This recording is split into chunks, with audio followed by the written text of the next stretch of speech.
No compound is 100% ionic. In every ionic compound, the positive cation exerts an electrostatic pull on the negative electron cloud of the anion. If it pulls hard enough, it can distort the electron cloud of the anion, and it drags that electron cloud in between the space of the two nuclei. As sharing electrons in between space of the two nuclei is the very definition of covalent bond, it gives rise to the covalent character. For example, let's talk about sodium chloride.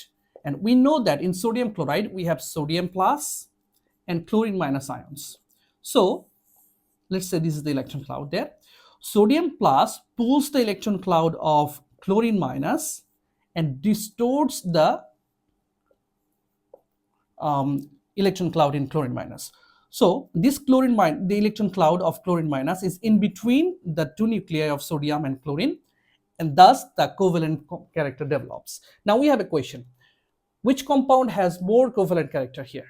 You can look at the options. Now to answer this kind of questions, what we need is just two things.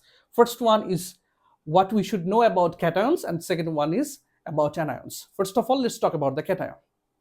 When we are looking at a cation, first thing we are going to see if it has higher positive charge than the other one. For example, if we have sodium plus and magnesium 2 plus, magnesium 2 plus has 2 plus charge, so higher than sodium's 1 plus. As a result, it can pull the electron cloud better. That means it can distort the electron cloud better. That's why magnesium 2 plus has higher polarizing ability than sodium plus. So magnesium 2 plus will give rise to better covalent character.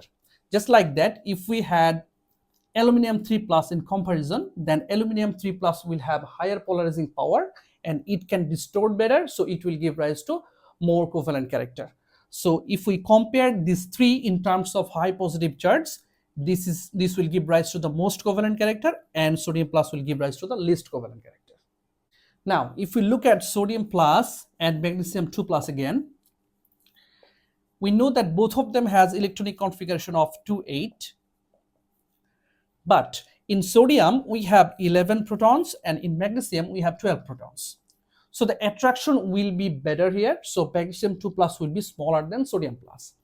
Now, magnesium 2 plus, as it is small, it can get physically closer to the negative anion. So the attraction will be better.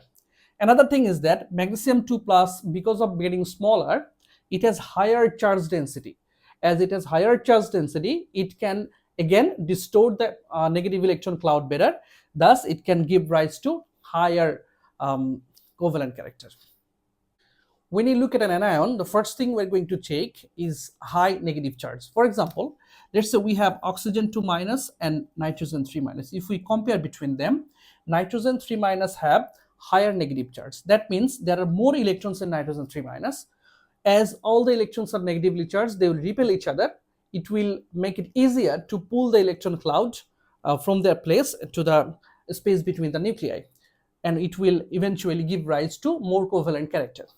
Another thing is that if an anion has higher negative charge, it is loosely held by the nucleus, again, which makes it easier to drag those electron cloud, that electron cloud in between the space of the cation and anion, and give rise to better better covalent character.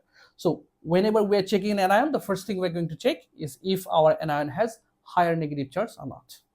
When we have two anions with the same charge, let's consider chlorine minus and bromine minus, we have to look at the size of the anions. Here, bromine minus is a bigger anion because it has more shells. Now, when it has more shells, the outer shell electrons are further away from the nucleus. As a result, the attraction between the nucleus and outer shell electrons is lower. Attraction is lower, so they can be easily pulled away. And when it's pulled away, there goes the polarizability of the cation. They can pull the electrons better. And bromine minus is more polarizable, and this will give rise to the covalent character. So the larger the anion, the higher the covalent character. Now that you know every basic you need to know to answer these questions, I think you guys are very capable of answering this question or this type of questions. Doesn't matter which compound is that, right? So for this question, what's the answer? Yes, it's magnesium bromide, right? So that's it for today. In our next video, we're going to talk about the ionic character of covalent compounds. for today. Bye bye.